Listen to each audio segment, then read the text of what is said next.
নমস্কার, village cooking by Munmun রান্নার চ্যানেলে সকলকে স্বাগত জানাচ্ছি। কেমন আছো সবাই? আশা করছি সবাই খুব ভালো আছো আর আমিও ভালো আছি। আজকে আমি শেয়ার করব তোমাদের সঙ্গে ঘরোয়া পদ্ধতিতে আলু দিয়ে পাস্তা রেসিপি। বন্ধুরা, তোমাদের কাছে একটাই অনুরোধ, ভিডিওটি তোমরা অবশ্যই সম্পূর্ণ দেখার চেষ্টা করো। সম্পূর্ণ দেখার পর যদি ভালো লেগে থাকে তাহলে ভিডিওটিতে সাবস্ক্রাইব করে একটা লাইক করে দিতে পারো। এখন আমি 2 রকমের পাস্তা নিয়েছি, 250 গ্রামের মতো। গ্যাসটা অন করে গ্যাসের উপরে কড়াইয়ের মধ্যে জল দিয়ে বসিয়ে রেখেছিলাম। এবার জলের মধ্যে সামান্য পরিমাণ লবণ আর বড় চামচের 1 চামচ সাদা তেল দিয়ে দিলাম। এবার তেলটাকে খুব ভালো করে মিশিয়ে নিচ্ছি। এবার জলটা ভালোভাবে গরম হয়ে গেছে, এর মধ্যে পাস্তাগুলো দিয়ে দিচ্ছি। পাস্তাগুলো ভালো করে নাড়াচাড়া করে 5 থেকে 7 মিনিট ঢাকা দিয়ে সেদ্ধ করে নেব। এবার ঢাকা খুলে পাস্তাগুলো চেক করে নেব ভালোভাবে সেদ্ধ হয়েছে কিনা।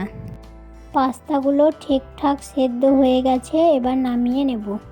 পাস্তাটা নামানোর জন্য এইরকম একটা ঝাঁঝরি গামলা নিয়েছি। এখন আমি পাস্তাগুলো ঝাঁঝরি গামলার মধ্যে ঢেলে দিয়ে জলটা ঝরিয়ে নেব। এবার পাস্তাগুলোর মধ্যে কিছুটা ঠান্ডা জল দিয়ে দিচ্ছি, যাতে পাস্তাগুলো একে অপরের গায়ে লেগে না যায়। এইভাবে ঝাঁকিয়ে ঝাঁকিয়ে পাস্তা থেকে জলটা ঝরিয়ে নেব। এবার কড়াতে পরিমাণ মতো সাদা তেল দিয়ে তেলটা গরম করতে দিলাম। এবার তেল গরম হয়ে গেছে, তেলের মধ্যে পাতলা পাতলা লম্বা লম্বা করে কেটে রাখা আলুগুলো দিয়ে নাড়াচাড়া করে ভেজে নেব। এবার আলুগুলো 2-1 মিনিট নাড়াচাড়া করার পর এর মধ্যে দিয়ে দিলাম গাজরগুলো আর সামান্য একটু লবণ দিয়ে আলু আর গাজরগুলোকে ভালো করে লাল লাল করে ভেজে নেব।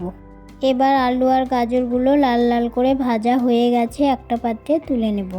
এবার কড়াতে তেল আছে, সেই তেলের মধ্যে পেঁয়াজ কুচি, কাঁচা লঙ্কা কুচি, লঙ্কাটা আপনারা ঝাল অনুযায়ী দেবেন, আর লম্বা লম্বা করে কেটে রাখা ক্যাপসিকাম, এগুলো দিয়ে ভালো করে নাড়াচাড়া করে লাল লাল করে ভেজে নেব।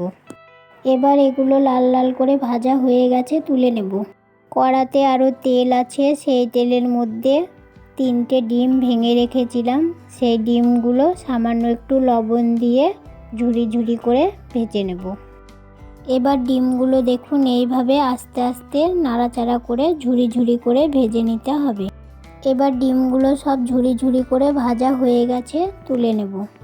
কড়াতে আরও একবার সামান্য পরিমাণ সাদা তেল দিয়ে দিলাম। এবার তেল গরম হয়ে গেছে, তেলের মধ্যে পাস্তাগুলো দিয়ে দিলাম।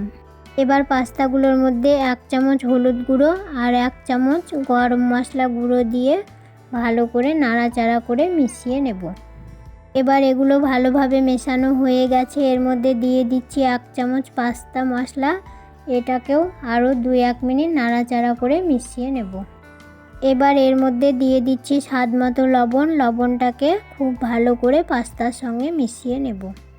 এবার মশলা আর লবণগুলো ভালো করে মেশানো হয়ে গেছে, এর মধ্যে দিয়ে দিচ্ছি ভেজে রাখা ডিম আর সবজিগুলো, এগুলো দিয়ে খুব ভালো করে নাড়াচাড়া করে পাস্তার সঙ্গে মিশিয়ে নেব। এবার এগুলো সব ভালোভাবে মেশানো হয়ে গেছে, স্বাদটাকে ব্যালেন্স করার জন্য এর মধ্যে দিয়ে দিচ্ছি সামান্য পরিমাণ চিনি। এবার পাস্তাটা প্রায় হয়ে এসেছে, এর মধ্যে দিয়ে দিচ্ছি ধনেপাতা কুচি, ধনেপাতা দিয়ে আরও একবার ভালো করে মিশিয়ে নেব। এইভাবে ঘরোয়া উপায়ে আপনারাও একদিন বাড়িতে পাস্তা তৈরি করে দেখুন, খেতে দারুণ লাগবে। আর এইভাবে তৈরি করে খাবার পর কমেন্ট করে জানাতে ভুলবেন না যে পাস্তাটা খেতে কেমন লাগলো। আর ভালো লেগে থাকলে একটা লাইক আর শেয়ার করতে ভুলবেন না। রান্না প্রায় শেষের দিকে, এখন এর মধ্যে দিয়ে দেব বড় চামচের 1 চামচ টমেটো সস। টমেটো সসটাকে পাস্তার সঙ্গে নাড়াচাড়া করে দেব। এবার টমেটো সস আর পাস্তা একসঙ্গে মেশানো হয়ে গেছে, গ্যাসটাকে অফ করে দেব। এবার গ্যাসটাকে অফ করে দিয়ে আর একবার নাড়াচাড়া করে একটা থালায় নামিয়ে নেব আর গরম গরম পরিবেশন করব।